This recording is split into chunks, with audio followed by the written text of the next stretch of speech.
I'm a poet, so I understand how the mediums are sister to each other. And I love the idea of muse to muse, how it's, the phrastic is one way where you say we'd look at this painting and we would write a poem from it, okay? But the cool thing about a muse to muse is we would write, say, a poem based on an image, and then the poems would be given to the participants. And then you would do a print. And then from that print, you would do another poem. So there are three generations going on.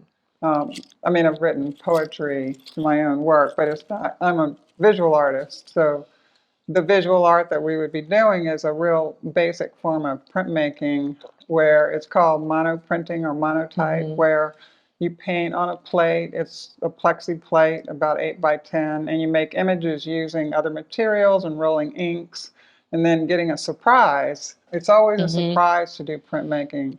Everything comes in reverse, and you get amazing textures and images that you could not have dreamed up on your own. And that's a great thing about poetry. We're writing about something abstract, but the only way you can write about that abstraction is to tether it to the real.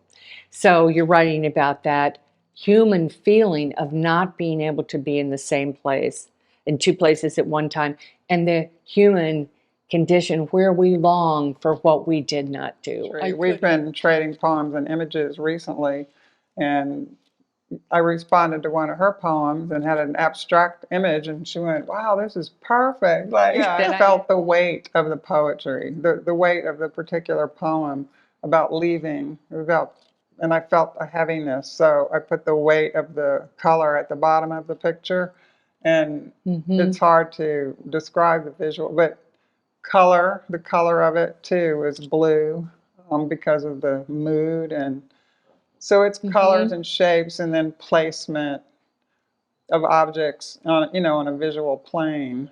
This is the experiment, and we're hoping people will take the chance and just come and see what happens.